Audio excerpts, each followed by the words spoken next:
નમસ્કાર 24 ન્યૂઝ ગુજરાતમાં આપનું સ્વાગત છે। અમે કવરેજ કરી રહ્યા છીએ રાજ્યભરના તાજા સમાચારો। સૌથી ઝડપી અપડેટ્સ માટે જોતા રહો 24 ન્યૂઝ। અરવલ્લી મોડાસા ડેપો ખાતેથી નવી બસોનું લોકાર્પણ, મુસાફરોને મળશે સુવિધામાં વધારો। અરવલ્લી જિલ્લામાં આજરોજ મોડાસા એસટી ડેપો ખાતે નવી બસ સેવાનો પ્રારંભ કરવામાં આવ્યો હતો। માન્ય ધારાસભ્ય શ્રીના માર્ગદર્શન હેઠળ અને ભીખુસિંહ પરમારના વરદ હસ્તે 2 નવી ગુર્જરનગરી બસોનું લોકાર્પણ કરવામાં આવ્યું હતું।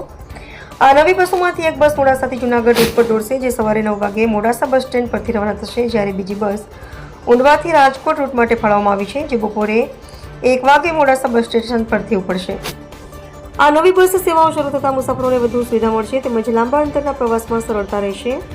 સ્થાનિક લોકોમાં પણ આ નવી સેવા અંગે ખુશીનો માહોલ જોવા મળ્યો હતો। આ પ્રસંગે એસટીના વિભાગના અધિકારીઓ, સ્થાનિક આગેવાનો અને મુસાફરો મોટી સંખ્યામાં ઉપસ્થિત રહ્યા હતા। અલ્પેશ ભાટિયા, અરવલ્લી।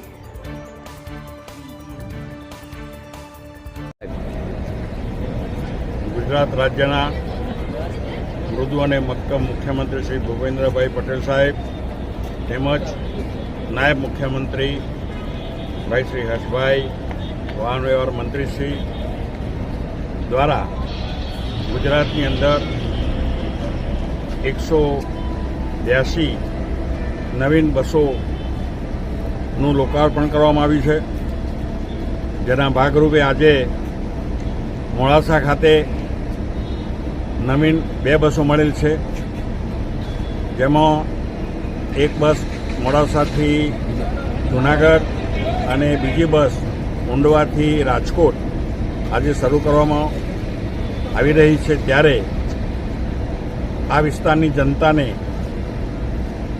ખૂબ લાંબા રૂટની અંદર અને ખૂબ સારી સગવડવાળી બસો જ્યારે આપવામાં આવી છે, ત્યારે સુખ સગવડ મળવાની છે અને વધુમાં વધુ લોકો આ બસનો ઉપયોગ કરી રહ્યા છે।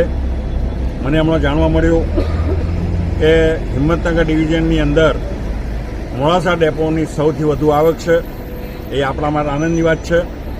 સાથે સાથે એ પણ જાણવા મળ્યું કે થોડાક મહિના પહેલાં આપણે આ ડેપોથી રણુજાની પણ એક બસ શરૂ કરવામાં આવી, જે ગુજરાતની અંદર પ્રથમ બસ મોડાસાથી રણુજા ચાલુ કરવામાં આવી અને એનો ટ્રાફિક પણ બહુ સારો મળી રહ્યો છે। ત્યારે જનતાને આ ગુજરાતની સરકાર વધુમાં વધુ લાભ આપવા માગે છે અને વધુમાં વધુ સગવડો આપવા માગે છે અને સગવડો લોકોને મળી રહી છે। ત્યારે જનતાને, આ વિસ્તારની જનતાને, ગુજરાતની જનતાને ખૂબ ખૂબ અભિનંદન આપું છું અને આનો મહત્તમ લાભ લે।